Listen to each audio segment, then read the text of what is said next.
Bonsoir bien-aimés, que le Seigneur Jésus-Christ vous bénisse encore une fois de plus. Si je suis devant vous ce soir, c'est pour finir notre thème sur le sabbat. La fois passée, j'ai posté un message qui concernait le sabbat, qui était de savoir si un enfant de Dieu ou l'Église du Seigneur Jésus-Christ est appelé dans la Nouvelle Alliance d'observer encore le sabbat. Mais les Saintes Écritures, déjà dans l'Ancien Testament, depuis la Genèse, on nous apprend l'origine du sabbat. Pourquoi le sabbat? Dieu a travaillé pendant 6 jours et le 7e jour, il s'est reposé. Donc le sabbat est le repos de l'Éternel. Mais dans la Nouvelle Alliance, nous avons vu le Seigneur Jésus-Christ était reproché par des pharisiens. Pourquoi? Parce qu'il violait le sabbat selon la loi, puisqu'il était interdit d'arracher même les épis, comme il l'a fait avec ses disciples, comme ses disciples l'ont fait.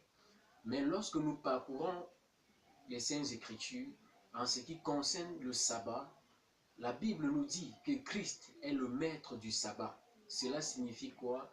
Le sabbat était une prédiction ou une préfiguration des choses à venir dont l'accomplissement était en Yeshua, en Mashiach, donc en Jésus-Christ.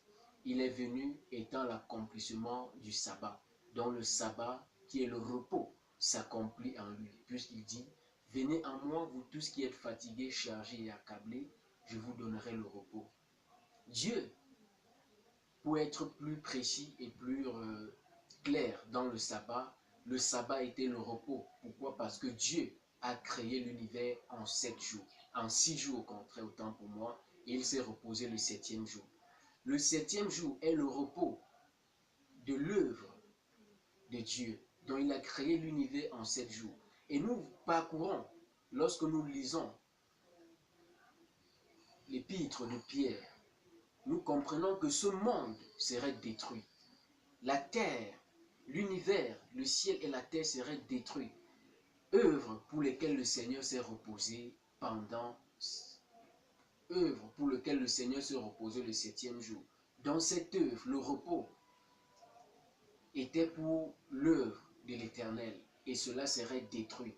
Donc affectionnons-nous et préparons-nous au contraire pour entrer dans le repos éternel qui est la nouvelle terre ou la nouvelle Jérusalem. Donc efforçons-nous d'entrer dans ce repos éternel.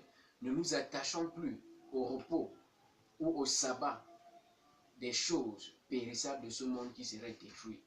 Donc ce monde serait détruit. Ce monde pour lequel Dieu s'est reposé le 7e jour. Donc, comme cela serait détruit, Dieu réserve un second repos dans le ciel. Dieu réserve une nouvelle terre et un nouveau ciel.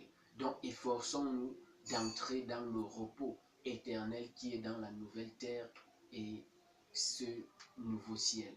Donc, bien-aimés, ne nous attachons plus au principe du sabbat comme si c'était une loi qui donne la vie éternelle. Car ce jour de repos, les disciples de Christ ont arraché les épis de blé. Ce jour de repos, le Seigneur Jésus-Christ, qui est notre maître Yeshua Mashiach, a guéri un malade, ce qui était interdit selon la loi. Donc, regardons à Christ qui est le maître du sabbat. Que le Seigneur Jésus-Christ vous bénisse.